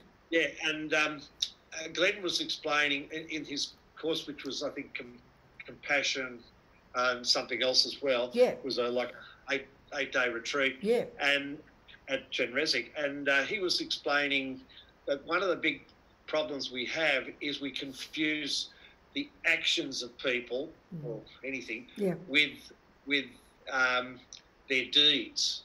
And what we should be more, and that leads to a lot of confusion. We say there are bad people and good people, whereas when you get rid of that concept of cognitive fusing the person with the deed, and you say what the person did was a terrible thing, a murder. Okay, I understand. No, that's a good point, and it's very good. It's a good point. The person is not necessarily a bad person. No, that's right. Different from us. No, that's a very important point, Graham. I remember the Christians have a lovely way of putting it. Don't criticize the sinner. Criticize the sin. It's exactly the same point. But you know what, Graham? Yeah. I think it's a really important point. This is the work we have to do for ourself, on ourself, at the first stages of practice. This is where we have this view. This is the irony of attachment. You see, the irony of attachment is its dissatisfaction. From the practice of past lives, masses of attachment, we come into this life and the default assumption is I'm not enough, I'm not good enough, I'm not intelligent enough, I'm not I'm too angry, I'm this. We obsess with our negativity. So, of course, we say, I am angry. I am that kind of person. We do it to ourselves first. Once we start working on ourselves, it's easy to do it for others. But this is exactly our problem. We all have this self-loathing, you know, this self-hate. I am a bad person. And that's why when we talked briefly yesterday, when we did the purification, just very briefly, the last 10 minutes, and we go with the first step of regret. When you say, I did this and I killed my father and I did that and I was angry and I was jealous and I was depressed, the natural conclusion to that is, I am a bad person. And that's exactly what we do, Graham, and this is exactly the way ego grasping, the root delusion, functions. We identify according to whether we're good or bad. I'm a good person, I'm an intelligent person, I'm an ugly person. That's the big mistake. And what's wonderful, when you hear the way that the Tibetans, and it must be the Indian style as well, they talk about the states of mind more objectively. There is anger, there is love, there is kindness, there is jealousy. We have to identify the different parts of our mind and don't say, I am angry, but there is anger. And this also helps us get to understand emptiness, because what we're doing when we say I'm angry, I'm bad, he is angry, he's bad, is we're over-identifying, we're concretizing the very sense of a person. That's the big problem. So yes, it's very powerful not to do that and to allow ourselves just to observe the different parts of our mind and recognize with courage and sincerity the different parts are there and see that that's what's causing me suffering and have much more compassion for ourselves. Then it's easy for sure to do it for other people. Yeah, I mean, it's the idea of the innocent victim versus the evil person or the neutral person is, I think, tied up in this attitude. We think if someone did something which is bad, they're evil. That's whereas right. someone does something good, That's they're right. a good person. That's right. We over-exaggerate, and that's really a function of the root delusion, ego grasping. So it's really important when, like, if you see Mr. Weinstein, yes, or Mr. Trump, you know, yes, Mr. Trump does lie, he does steal, he does do this, he does do that, but his person, and that's why it's so important to hear about Buddha nature. Every single being has Buddha nature. Everyone has the potential to be a Buddha, and these are just these different things painted on top of the person. But the crucial one is we should do it for ourselves first and get much more clarity about our own self. Then it's easy to have it for other people. You understand that? Makes sense, doesn't it? It's a really good point. Yeah. So someone else, please. Any more questions? Thanks. Okay, yeah. Yes, I have a question from YouTube from Trish McGuire. She says, thank you. And I can't some see of you. us Where can are you? witness and change, other of us What have to happened? I experience can't see your and change. face. Where are you, Rain? Oh, she's on YouTube. Where's you? I can't see you. Oh, you can't see me? I got the Vajrayana, the logo. Oh, there you are. Go on. So say it again. From Trish McGuire. Good, Trish. Some of us can witness, then change. Others of us have to experience, then change. It seems that every 6 to 7 generations... Start again, please. What Trish said. Start again. Some of us can witness, then change. Others of us have to experience, then change. It seems that every 6 to 7 generations we have to repeat ignorant behaviours. Is this simply due to a lack of first-hand experience that needs to be reaffirmed? Trish, I wish I could talk to you, but I can't, can I? You're on YouTube. I don't quite understand. I'm willing to join us on YouTube, on Zoom. So. I know. So, I mean, Trish, I mean, I can't think... The Buddhist approach very much is thinking on an individual level, not so much on a historical level. Because, I mean, history, meaning, okay, say the question again. Slowly. It's easier to read. I've posted it. Otherwise, I'll try one more time. Just say it one more time. Read it slowly. Some of us can witness, then change. So stop right there. Stop right there. What do you mean by witness? Oh, you mean so somebody can see something and can see it as a learning and can learn from it. Okay, some people, then go on. And then others need to experience it. What does it? Experience it and change. Well then, okay, before you go any further, let's just look at those 2 points. Somebody can witness something and then change. So in other words, I look at Mr. Trump and I go, oh my God, there's Mr. Trump, he's lying. And then I go, thank you for showing me how not to be. I recognize lying and then I make a decision to stop lying. That sounds like a first example. But what about the experience one? You mean I have to experience my own lies first? That seems a bit difficult. Or someone lying to you maybe directly. I don't know, I can't understand that second point. But in general, the point here is, in general, the Buddhist approach is, the stronger our habit, You see, this is the thing about, often we talk about how, you talk about history. We can see in history that we don't seem to, as a people, we don't seem to learn. We don't seem to, all the time people talk about learning from your history, learning from history, learning from history. But the Buddha's point is, you'll never learn from history until you learn it in yourself. It's got to be in yourself. If it's always someone else's mistakes, look at what history's doing. And because we're not recognizing the real reason is because we've got attachment and anger and the delusions. And in the first step, you can't go anywhere until you learn about your own delusions. You can see delusions about the outside world until the cows come home. But until you recognize they are my delusions, and indeed until you experience them yourself, nothing will ever change. That's the essential point. That's the real point. I hope that helps. Do you want to have a 5-minute break again? Wonderful. See you in 5 minutes. Thank you, Thanks, darlings. Okay.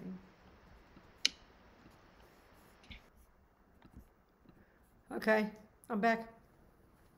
Everyone, hello. All right. Are you there, Rain? Okay, darling. So, any more questions there since I went away? No. Can't hear you. Can't hear you, darling. Yeah, go on. Your volume must be turned down, Rain. I can't hear you.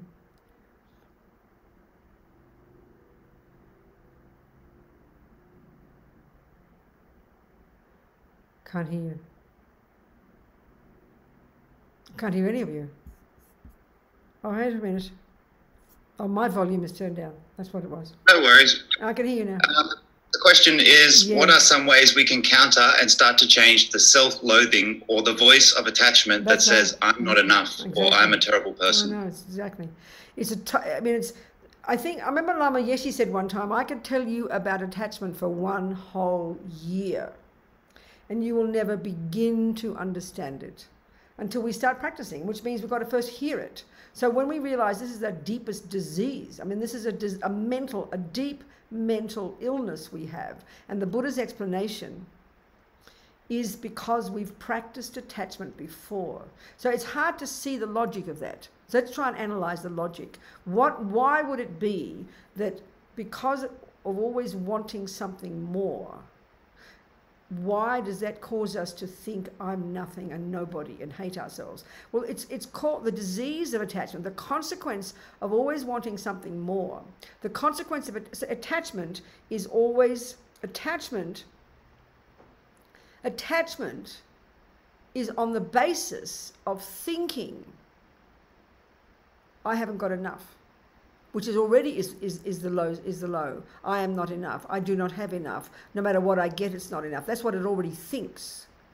So then naturally, because you feel, and so, okay, then why do you feel you haven't got enough? Because you've tried getting something before that you thought would be enough for you, but because attachment's a lie, it's like you think of the $5. You're convinced that $5 is 50. So you believe this lie that it's worth more than it is. So then you go to spend it. So because of your attachment, you over anticipate what you're going to get. You're excited. You're projecting. You're anticipating. You look forward to it. You go to spend it, and you only get $5. So what's the consequence? You're disappointed. You're disappointed, you go crashing down, then you forget it, and then you try it again. And we've been doing this, Buddha says, for eons, in countless realms of existence. And this is the motor that runs all of us. And there's this, in other words, we believe totally in something that doesn't exist. And this attachment is so primordial. So the more we've practiced it in the past, the more we come into this life with the consequence of deep primordial dissatisfaction. And the irony is, those of us born into this world of delicious things, we have the virtue. Because of virtue in the past, because of generosity, we have got beautiful food and beautiful clothing and beautiful things and lots of money in comparison with some cultures. So that's because of our virtue, but we also come into this life with unbelievable dissatisfaction. So as my mother used to say to me, with food, the more you get, the more you want. So that's the point about attachment. It causes us to believe that when I get that food, I will become satisfied. And this is why we have to do the analysis of attachment. This is scientific logic, but it's hard to hear it. So what happens is this. I'm feeling dissatisfied. Why? Because I've tried to get satisfied by getting cake and food in the past, but it doesn't bring it. So every time I get the food, it makes me more hungry. So then I've got attachment again. The habit is there. I'm feeling dissatisfied, and the particular attachment is food. So I see the food, and what attachment does is make it look more delicious than it really is, like the $50. So I get all excited, and I anticipate. I forgot my yesterday's experience because we're addicted to it. This is addiction. Attachment's addiction. So I try again. I'm feeling dissatisfied. I see the cake out on the plate. It looks totally divine, and I'm making it look divine. Attachment makes it look divine. It's a lie. And the more divine it looks, the more hungry I am and frantic to have contact with it. So I get the cake and I put it in the mouth. So then what happens is it will trigger a pleasant feeling, which is called happiness. It will trigger pleasant feeling. That's logical. But you've got to ask the question, why is that feeling not enough? This is the question to ask. And the first mouthful is always the best. You're not going to get better than that, but we forget. So what happens is, because we're still a junkie, the first mouthful, which is so delicious, which is a pleasant feeling, which is exactly what you wanted, but you're still not satisfied. You want it again. And you think that the next piece will be even better, but we know it's downhill from there. So you try a second piece, and you try a third piece, and as that process goes, this constant dissatisfaction, believing the cake will make me happy, it does trigger happiness, but we're not satisfied with it. So you've got to have another piece, and then by the time you get to the third piece, and you've missed this now, you start to realize that you're not, that the pleasure is diminishing. There's not the same pleasure anymore because your stomach is getting fuller and the cake is looking rather jaded by now. And you keep trying, thinking maybe the next mouthful will do it. And you have another piece. And before you know it, if you have a fourth piece, you would vomit. So what's happened to the pleasure? It's gone like a dream. The cake didn't bring you, it did bring you a happy feeling, but you weren't satisfied with that happy feeling. So you wanted another happy feeling. And that's the function of attachment. No matter what you get, it's never enough. So it's this nightmare. And by the time you end up, now what's happened, the cake is, half the cake is on the plate. It now looks completely repulsive to you. You're feeling stuffed.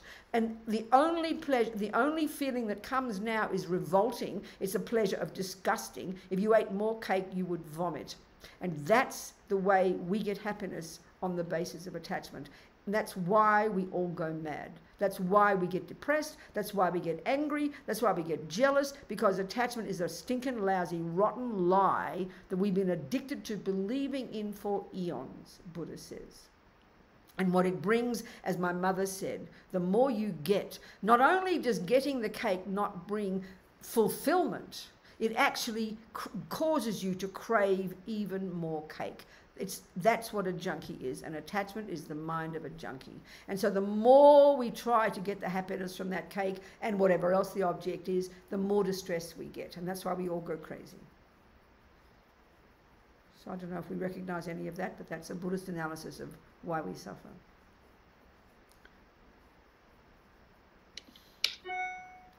Question. Question. Can you please explain how we apply equanimity to other sentient beings we encounter, like ants or mice? Same as before, as I said before. Exactly the same as the logic of equanimity. I mean, those, especially the mice and the rats and the cockroaches, ones we put into the enemy category. I mean, as if it's your cute little poodle or your little kind of goldfish or something, then we have attachment to it and we think they're gorgeous and we cry when they suffer, we cry when they die. But we don't have that for the cockroaches. We're happy when they die. So it's exactly the same argument. A cockroach, this is where if you think about, okay, you've got to do an analysis. If you have the analysis of why Mr. Trump is the way he is, if you have the analysis of why a cockroach is the way they are, then you'll understand the person. And also, this is, the point that what's his name made before about, the person. The cockroach is a sentient being just like your beloved poodle. That divine person you're in love with is exactly the same person in their mind as Mr. Weinstein or some monster rapist. And due to karma, they've developed those habits, like this dressing. They've got the dressing of bad habits. So we identify the person by the dressing, you know. There's an evil creature. So the cockroach, there's one kind of, so the karma that's called experiences similar to the cause, which is the karma of how you're seen and treated by other people. So think of your own life. Some people don't like you, so they're mean to you, and it's so painful. So can you imagine being born a cockroach? The karma of a cockroach is mainly, they're just as hungry or just as neurotic as your poodle. Your poodle is just as neurotic as the cockroach. It's got attachment too, but the poodle has some karma from being a kind person in the past to be seen as beautiful by you. But a cockroach, due to their very heavy negative karma of being very unkind in the past, just anyone has to see a cockroach and they want to smash it immediately. Can you imagine the heavy duty negative karma that poor cockroach must have created? So in that way you can see the way the cockroach appears to you and the way your poodle appears to you, the way the ugly Mr. Trump appears to you, but the way your friend appears to you, that's due to their karma, and you see them in that particular way, and also because of your delusions. So when you realize it's just karmic appearance, as Lama Zopa says, everything is just our karmic appearance. Due to our karma with each other, we see each other in a certain way, we buy into that story, we never question it. But when you understand karma back in junior school, this gives you the ability to analyze how all these people aren't in their bones cockroaches or rapists or terrorists. They've all got Buddha nature, they all want to be happy, they all don't want to suffer, and due to their karma they do these heavy duty things. So you get beyond all those superficial labels and you start to see the real person, and then on the basis of wisdom you'll know how to help them. So you don't go and love you don't go and kind of pat a cockroach on the head. It doesn't want patting on the head. You don't go and say, oh, poor Mr. Trump can't help it. No, you put him in prison if you have to, but you'll understand why they do it. You'll understand why they appear ugly to you, and you won't believe in your karmic appearances. That's why you've got to do the wisdom wing first. This is the kind of thinking we have to do. I hope that's helps. Great.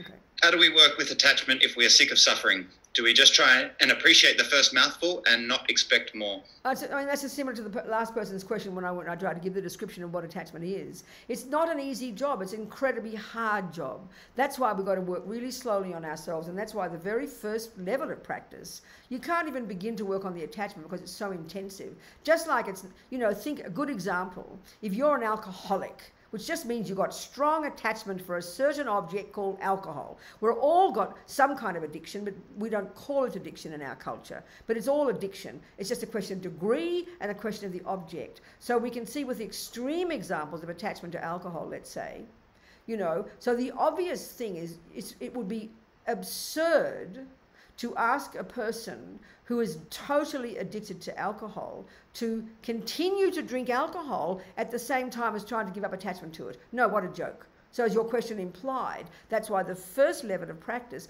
don't worry about your mind yet, just control the servants of your mind, which is you control your hand and your speech. So if you've got the habit to go put the hand onto the chocolate cake, keep your hand in your lap. And of course it's painful. I mean, it's outrageously painful to give up alcohol. It's outrageously painful to give up any habit because the junkie in us is so desperate, whether it's a cigarette, whether it's eating, whether it's jumping on girls 20 times a day, whatever the habit you've got. I mean, many people I know have this addiction to video games. I mean, it's a complete, utter, unbearable craving. It's just like being an alcoholic. 3, 4, 5 hours a day, addicted to it. Think about it all the time. That's what attachment is. If you think about something when it's not there, that's the sign you're attached to it. You crave it. You need it to be there. And it can be the mildest thing, like picking up your iPhone and checking your emails for the 47th time. So it's really hard. The first level is discipline your hands. Forget your speech yet. Just discipline your hand. And that demands a very powerful decision of your mind, not to work on the attachment, but to work on the hand going to the iPhone, going to the cake, going to the video game. It is an intensely difficult practice, and that's the first level of practice that the Buddha recommends to us. It's profound. And that's why we need to live in vows. Because vows are like atomic bombs on delusions. Living in vows helps us create virtuous karma 24 hours a day. So the very first level of practice, at least don't kill, don't rape, don't steal, don't lie. You know, they're the heaviest ones that harm others really badly. At least those you begin to control. And then the one like alcohol or any of our objects of attachment, like food, the ones we put into our mouth. This is one of our strongest attachments, all of us, you know. So it's really intense practice. And don't have any fantasy expectations you'll give up attachment overnight. You don't really give up attachment until you realise emptiness. It's the heaviest one. So you've got long-term perspective. And the other one is, you know, learning about attachment, always dissatisfied, running to the default assumption it's not enough, I'm not enough. Yes, also practice changing your script. It won't help, it won't work overnight. But as Lama Yeshe says, learn to be satisfied now. And that's so painful. Yes, learn to be satisfied with one piece of cake, even though your mind's hungrily wanting the second one. But it's not, you won't feel satisfied immediately, you'll feel very distressed. But practice makes perfect. So yes. And that's why more and more you control your hand, you use your mind to say no, one piece of cake. And eventually you get used to it. Eventually it won't be so painful. So it's hard work. It's called discipline. But the key thing is, because attachment's a quick, it wants it fixed right now. We want the pleasant feeling right now. You've got to delay that. You know, when you go to the gym, if you think you're going to the gym to come back home the first day and look divine in the mirror, you'll be very disappointed. You'll look just as fat and ugly and you'll feel terrible. But you've got to know the benefit of the gym. You've got to be prepared to go the suffering and to visualize the end result of nice, gorgeous looking you. The same here. And that's why doing the practices like in Tantra, like visualizing Tara, visualizing Chenrezig, where you visualize the end result of divine perfected you, it can be very encouraging to do those practices, you know. Are we communicating? Thank you, Venerable. One from YouTube. How do you cultivate the ability to discern what really is helpful for another and what isn't? That's a good question. And it's like I said before, if you have zero acupuncture, if you have 1 day's worth of acupuncture knowledge and you want to help me, you can't do more than you're capable of with your 1 day's knowledge. It's true, isn't it? So your ability to help me with health is limited by your knowledge. So if you do 2 days of knowledge, you've got 2 days worth of help to me. And if you're 27 years of acupuncture, you can be really helpful to me. So in terms of helping people now in the daily life, like your brother who's an alcoholic, or like your sister, or like a next door neighbor, you've got to have some wisdom, and that's what wisdom means. The more you know your mind, the more you know your attachment and your anger and your jealousy, you know why you suffer. The more you have that knowledge, when you see others, you go, oh my God, I recognize that, and you see the other person why they're suffering. So your ability, so compassion is the wish to help me or someone else. The compassion in your mind is the wish to help somebody. But what makes you capable of helping them is not compassion, that's wisdom. So whether it's acupuncture knowledge or knowledge about your mind. So if you know your brother, you understand his attachment, you know why he's attached because you know your own, you've got the wisdom to know that he's not interested in not interested in your advice, you know, he's not asking you, and because you're not full of your own attachment to make it all lovely, you can see past your own nose, you know where he's at, and you're wise and you'll love him for who he is. And if he asks you advice one day, you will take the opportunity. So the ability to help others is, the wish to help is compassion, but the ability to help is the knowledge you get. And that, in these terms, is knowing your own mind and understanding karma and understanding the mind. That's how you learn to know yourself, and that's exactly how you learn to know other people. It's exactly the same amount of knowledge. Yes, what else? Yes, Francis, you're welcome to ask. Just unmute your microphone. Yes, Francis, darling. Yes, hello, sweetheart. Robina. Hello, sweetheart. Can you hear me? I can, darling. Can you hear me? Absolutely. So I am thinking of the difference between, a bit of a semantic question here, the difference between self-cherishing, self-love, and then self-appreciation without seeming to be up yourself when you're doing something compassionate for others. So self-cherishing is a term they use in, certainly the Tibetan word, is actually meaning selfish. Okay, Being selfish means being self-centered, It means you've got lots of attachment. In other words, selfish, you're selfish when you're full of attachment. When you're full of your own needs and your own expectations and what I want this and I want that, we naturally become selfish and we put ourselves first and we end up harming others. So that we recognize, and that's because of attachment. But as we practice, and we can see, you know, or whatever you're doing, even if you're learning to play the piano, you need to delight in your progress. You need to be, you know, and this is where we often have so much self-hate. And that's where the more we often are never satisfied. That's why we have to learn to be satisfied with that one piece of cake, but also learn to be satisfied that you're in grade 1. So what we go is, oh, I'm only in grade 1. Then get to grade 2 in music, oh, I'm only in grade 2. Then I get to grade 97. Well, I'm only in grade 97. You've got to learn to be happy that at each stage of your progress. And we don't know how to do that because we're addicted to thinking we're not good enough. So we have to change that. See, that's not arrogance. Arrogance is overstating how good you are. That's a delusion. But we have low self-esteem, which is over-exaggerating how bad we are, and they're both the same problem.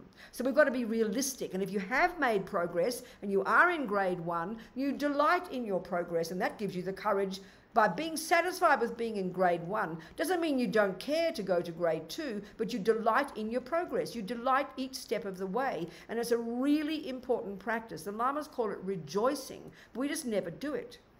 We just fall into the trap of, oh, I'm not good enough, and we pretend it's humility. No, it's not. And so don't be scared of thinking that thinking you did a good job is called arrogance, because it's not. And this is where the key distinction, which we learn when we learn about the mind in high school, is that the delusions are demented and not very happy feeling, but the virtues have got a good feeling. So thinking you did a good job is very intelligent. That's not a delusion. But so over-exaggerating or under-exaggerating, they're delusions, and they're not happy. Delusions are never happy, but a virtuous state of mind is a very spacious, appropriate state of mind. And we really need to learn to do that. You understand? Good. Thank you. Good, darling. Thank you, Francis. So people, okay, so this equanimity, like I'm saying, it's the first step. It's the foundation. It's the basis upon which you will then develop eventually in these different stages, love, compassion, which culminates in this thing that's called great compassion. And this is a really powerful one. It's not just like a nice word. It's an actual technical term. So, and this is the unique characteristic of the compassion of the Bodhisattva path, okay? So, if you're on the Hinayana path, and that's junior school and high school, basically. And if you're on the Hinayana path, which is the Buddhism that's taught in Burma and Thailand, for example, then you graduate at high school. You complete the wisdom wing. So you do all the same work that we described before. You abide by the laws of karma, you live in vows, you do and you learn to meditate, you get concentration, you lessen the delusions, you lessen attachment and all the crazy delusions, and eventually you realize emptiness, and in some life or other, you will achieve your own liberation. And then when you die at the end of that life, you won't come back. You graduated high school. That's your own nirvana, your own cessation of suffering. So how would you be? Okay. So because you rid the mind of all the delusions, you've got no longer any ego grasping, you've got no attachment, no anger, no jealousy, no depression, you've got incredible, and so naturally you're this, and you'd have lots of love and lots of virtue and lots of compassion, just naturally.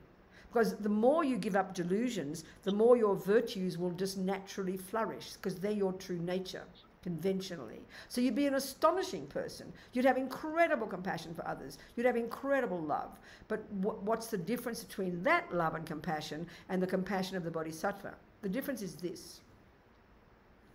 Life after life after life, if your goal is your nirvana, and it's a pretty astonishing goal, life after life, that becomes your motivation. So then in that life, in the life that you're going to achieve your own nirvana, when you do get rid of all the delusions and you realize emptiness and then you've perfected that realization, you've achieved your own nirvana, then you would have unbelievable compassion for sentient beings. You'd be an extraordinary person, there's no question. But because your goal has been your nirvana, so when you die, the bliss in your mind overrides your compassion, and because of your motivation of wanting to achieve your liberation, you won't come back. You'll go into a subtle state of bliss. And so, okay, this is a very big difference in the Buddhist teachings now. In the Theravadan path, they say that once you've achieved your nirvana, even your mind ceases completely. There is nothing left. But the Mahayana says, His Holiness said, we have a problem with that.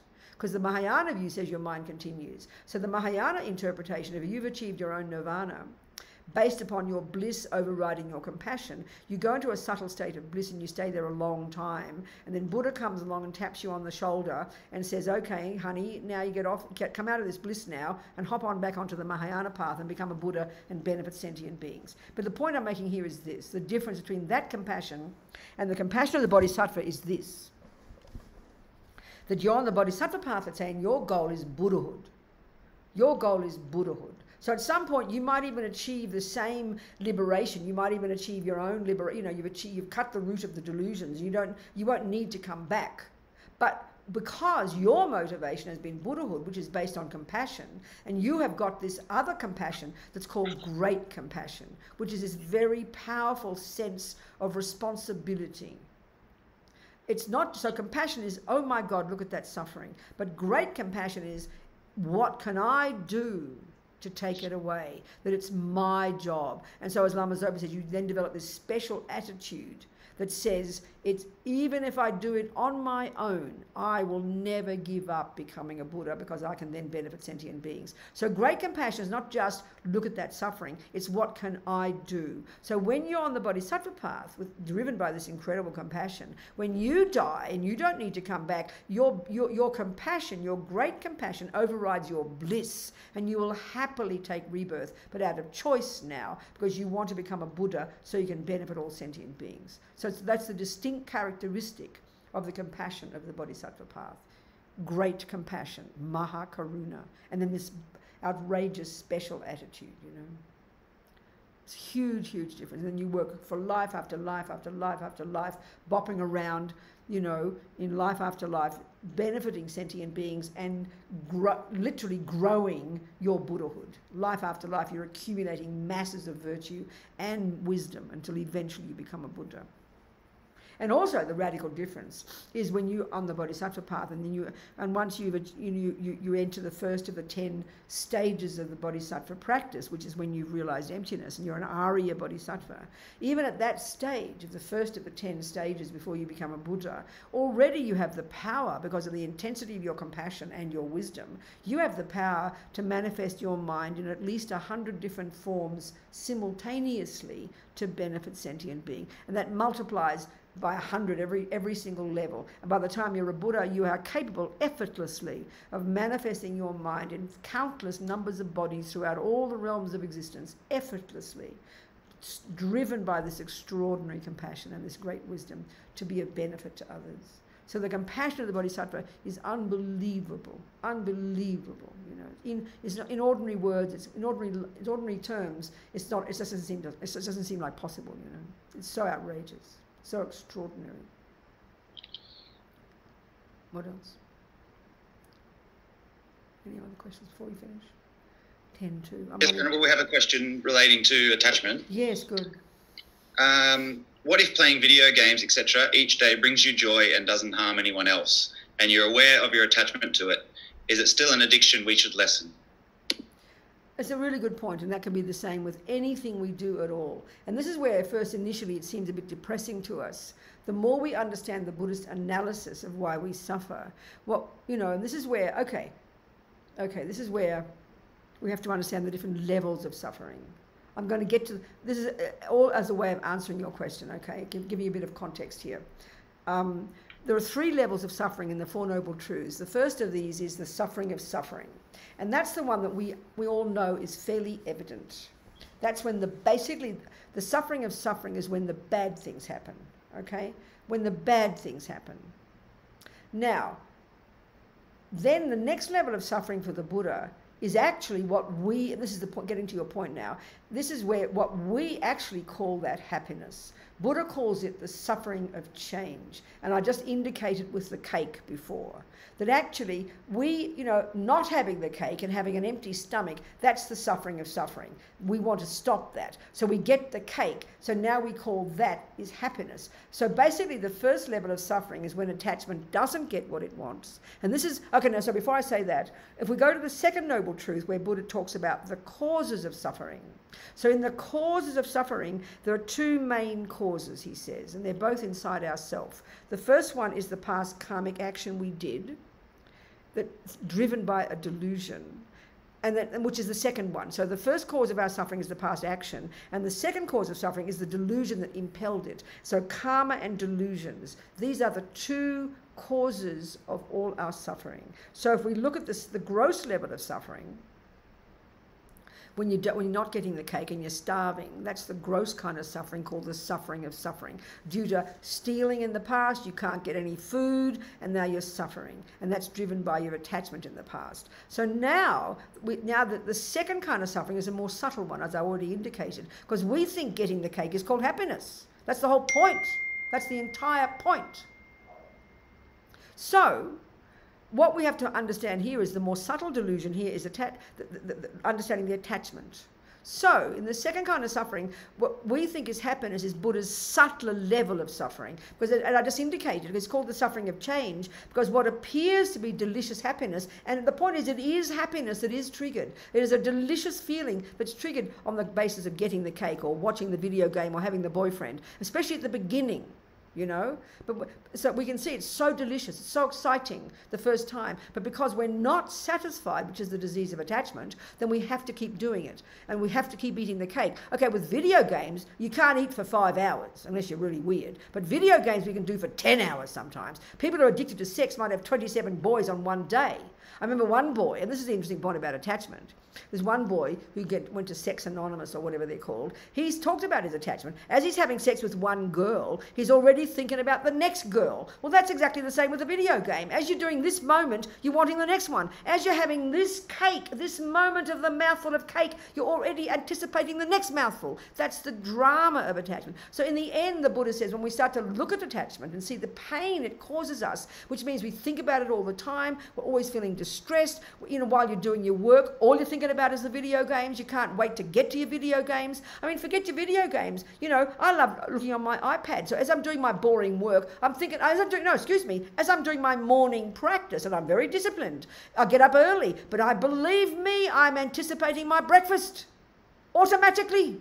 It's behind in my mind. I make a joke about it. I don't pay attention to it. I don't give up and rush off to the breakfast. I do my practice, but I can't wait to get my breakfast. That's an ordinary, simple example of the depth of ordinary attachment. It's not just having the thing then. It's in your mind all the time, which is why we're distressed, meaning we're not content. So to see the subtler level of the suffering, the lack of contentment, the distress, always thinking about it, and then realizing when you do get the breakfast, when my breakfast is in my stomach, I go, oh, what happened? It's all gone. Am I more satisfied than I was before breakfast? No. So you've got to learn, and this is just a gross level of seeing the suffering of attachment. So given that it's pervasive, given that it's primordially deep, we have to be skillful, so we have discipline.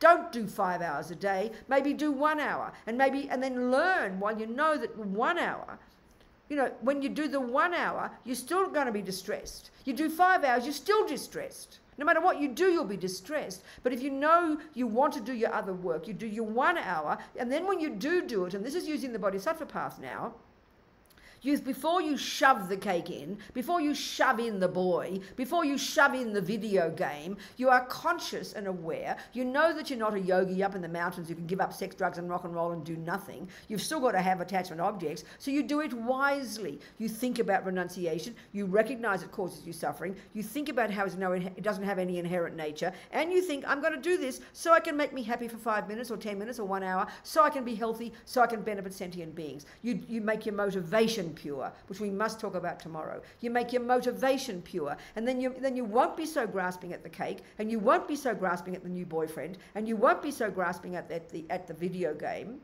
and you'll still be disciplined, And then you'll be more content with yourself, because if you're disciplined, that's when you get satisfaction. When you discipline your body and speech, that's when satisfaction comes. Satisfaction will not come from 20 boys a day. It will not come from 27 pieces of cake or 5 hours of video games. Satisfaction comes from disciplining your attachment, because you feel some self-confidence that comes. So you work yourself gradually, and you be reasonable with yourself.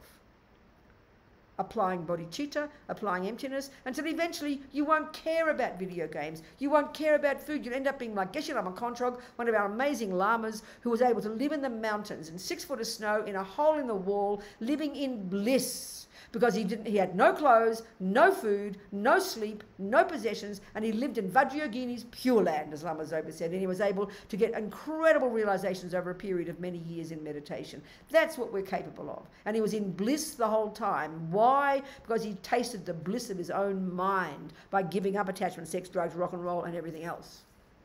So slowly, slowly. Have some vision of our potential and gradually move towards it. Not be brutal with yourself and beat yourself up every 2 minutes. No, but do it with wisdom. Including having, if you have to have 10 boys a day, then do it with wisdom and compassion. At least be kind to them. Don't just eat them up for breakfast and spit out the bones. So you add wisdom and compassion to the mix, and that mitigates the actions, because everything's interdependent. Everything's dependent arising. I hope that helps. That was great. Good. Time to go home. We have time for one more? Sure thing. During this time of COVID, we seem to be observing attachment by many people who are attached to their own freedom, despite the threat to the health of others. How could our leaders better appeal to such selfish people when speaking on TV? Yeah, I mean, all they do is try. Every country in the world is the same. These fanatic, ridiculous people who are so obsessed with their own self-centeredness and even think that it's kind of against their human rights to not want to harm people. What can you do? I mean, the leaders on the television, they do their best, but no one listens. If you've got a stubborn mind, no one's going to listen. So what can you do? Keep out of their way, that's all. What can you do? It's human beings. We're ridiculous. Thank you, Venerable. Oh, darling. So I think, well, good. Thank you so much, everybody. We dedicate these 2 hours again, gone like a dream, as many moments as there have been, as many seeds we planted, because nothing goes astray. Everything gone in, so we think this is delicious. Nourish these seeds. So why don't we just finish with the four immeasurable thoughts, this marvelous bodhicitta thoughts. Come in. Someone's there. Come in. No, she's not. Okay, so we just finished with the 4 immeasurable thoughts. This is the bodhisattva attitude, a brave attitude of the bodhisattvas. So we just think how wonderful it would be if all sentient beings could abide in equanimity, free of attachment, ignorance, and anger. May they abide so. I will make this happen. That's that brave attitude, the special attitude of the great compassion. I will make this happen. Please, Guru Buddha, bless me to be able to do this. How wonderful it would be if all sentient beings could be free of suffering and its causes. I will make this happen. Please, Guru Buddha, bless me to be able to do this. How wonderful it would be if all sentient beings could have happiness and its causes. May they have them. I will make this happen. Please, Guru Buddha, bless me to be able to do this. How wonderful it would be if all sentient beings were never parted from higher rebirths and liberation's excellent bliss. May they never be parted. I will make this happen. Please, Guru Buddha, bless me to be able to do this. Jangchob semchog rinpoche, ma ke panam ke gyochig, ke panyam pa me payang, gong ne gong du pa ba shog. Gewa di nyudo dag, lama sange drugyone, drowa chikyang marupa, deyi sala gopa shog. All right. Thank you, Rain. Thank everybody, and everybody on YouTube whom I can't see. Much love to all of you. And rejoice, rejoice, rejoice, and learn to be, Lama Yesi says, try to be satisfied now. So what does that mean? You don't expect the feeling to come, but you say the words, I'm doing great. I'm doing a good job. I am content. You practice it. You change your script in your head, okay? And then as the Tibetans would say, nothing gets more difficult with practice. So be so happy, everybody. Much love.